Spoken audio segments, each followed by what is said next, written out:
ဒါတွေငတ်ပြီးတော့ကိုစားလို့ရှိရင်သူကလာလူမှတိုက်မှာဆိုလို့ဖွက်ထားကြတယ်ဆန်ရှိတဲ့သူကလည်းဆန်ပြုတ်တော့ကြတယ်မရှိတဲ့သူကလည်းသူတို့မရောင်းတော့ဘူးဆိုတော့ဝယ်လို့မရတော့ဘူးလေအဲ့တော့ဘယ်မှဝယ်မရဟိုလဲလိုက်ဝယ်မရဒီလဲလိုက်ဝယ်တနိုင်ငံလုံးငတ်ကြတာကွာတော်တော်များများဒုက္ခရောက်တာအဲ့လိုကြုံခဲ့ဘူးတဲ့သားသူတွေအဲ့ဒီမှာမှတို့လူမျိုးတွေကဘလောက်ဟိုဖြစ်လဲဆိုတော့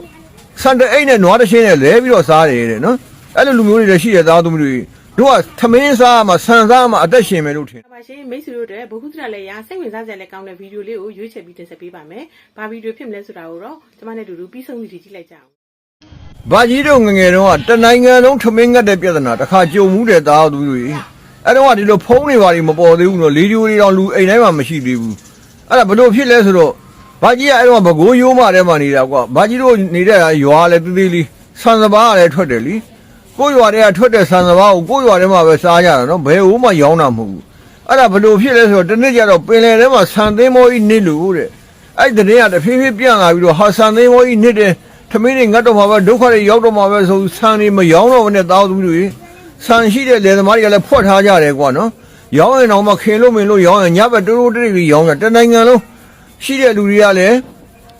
ဆန်ဒုက္ခရောက်မှာဆိုလို့ဆိုပြီးတော့မစားရကြဘူးသူများတွေငတ်ပြီးတော့ကိုစားလို့ရှိရင်သူများလာလူမှတိုက်မှာဆိုလို့ဆိုပြီးတော့ဖွက်ထားကြတယ်ဆန်ရှိတဲ့သူကလည်းဆန်ပြုတ်တော့ကြတယ်မရှိတဲ့သူကလည်းသူတို့မရောင်းတော့ဘူးဆိုတော့ဝယ်လို့မရတော့ဘူးလေအဲ့တော့ဘယ်မှဝယ်မရဟိုလဲလိုက်ဝယ်မရဒီလဲလိုက်ဝယ်တနိုင်ငံလုံးငတ်ကြတာကွာတော်တော်များများဒုက္ခရောက်တာအဲ့လိုကြုံခဲ့ဘူးတဲ့သားသူတွေအဲ့ဒီမှာတို့လူမျိုးတွေကဘလောက်ဖြစ်လဲဆိုတော့စန်တအိတ်နဲ့နွားတစ်ချင်းနဲ့လဲပြီးတော့စားတယ်တဲ့နော်အဲ့လိုလူမျိုးတွေလည်းရှိတဲ့သားသူတွေ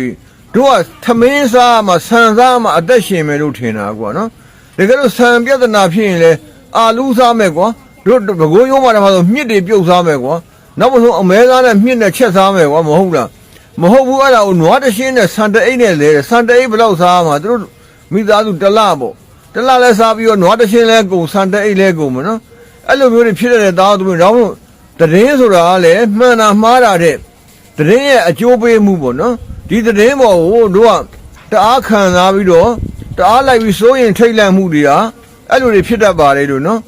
ဗမာပြည်မှာဆန်ထွက်တဲ့ခေတ်ကွာနော်အဲ့တော့ဆန်စပါးဆိုအိမ်တိုင်းမှာနေရာတိုင်းမှာဆန်ထွက်တာလယ်သမားတွေလယ်ပဲစိုက်ကြတာသူကသူပင်လယ်ထဲမှာသင်းမောကြီးတစ်စီးနစ်တော့လဲဘာဖြစ်လဲကိုယ်နိုင်ငံမှာဆန်တွေအများကြီးရှိသေးတာပဲကွာဒါပေမဲ့သင်းမောနစ်လို့ဆိုပြီးတော့ထိတ်လန့်ပြီးတော့မရောင်းရနေတနိုင်ငံလုံးမှာဆန်ပြဿနာဖြစ်တာတော်တော်ကြာတယ်သားသူတွေဘာကြီးတို့အကိုဆိုရင်အဲ့ဒါဝါခုတ်တော့ဝါ100ခုတ်တဲ့လူက200ခုတ်ရတယ်နော်ဆန်တပီဟိုပေါ့ပြား90ကနေပြီးတော့9ချက်ဖြစ်သွားတယ်ဟာ9ချက်ဖြစ်သွားတော့ဝယ်မစားနိုင်တော့ဘူးတော့ဆန်သေးကြီးတာပေါ့ဒါဆန်ပြုတ်တော့မှနတ်မှန်အောင်ဆိုအဲ့လိုမျိုးဖြစ်တတ်ပါတယ်ဒါမှမဟုတ်တရင်တွေကိုလည်းမှန်တာမှားတာဖြစ်ပါသေးသင်းမောနစ်တော့သင်းမောတကယ်နစ်သွားတာပဲဒါပေမဲ့သူ့ဘာသူနစ်တယ်ကိုရှိတဲ့ဆန်ကြီးမရောင်းတာနဲ့ဘာမှမဆိုင်ဘူးကွာနော်တခါတလေအဲ့လိုဖြစ်တတ်တယ်ဒါကြောင့်တရင်ကိုလည်းနားထောင်ကြပါဒါပေမဲ့မခံစားပါနဲ့နော်သူ့ဘာသူဖြစ်တာကိုနဲ့မဆိုင်ဘူးကိုလုံးဝမလို့ကိုလုံးဝမှာပဲကိုသူဖြစ်တဲ့ကိစ္စကသူ့ကိစ္စပဲနော်အဲ့လိုသဘောထားလို့ရှိရင်ဒီပြဿနာတွေဖြစ်မလာပါဘူးလို့ဘာကြီးကဒါလေးပြောပြခြင်းဖြစ်ပါတယ်အခုလည်းအချို့အရှိလေပိုင်းမှာဖြစ်တဲ့ပြဿနာကမရောင်းကြတော့ဘူးဖြာဈေးတွေတင်ရောင်းတာတွေမတင်နေတာတင်တာတွေ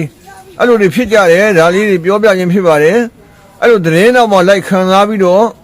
ဘေးရဆိုးကျိုးတွေဖြစ်လာနိုင်ပါတယ်လို့ပြောပြရင်ဖြစ်ပါတယ်သားသမီးတို့ရေအားလုံး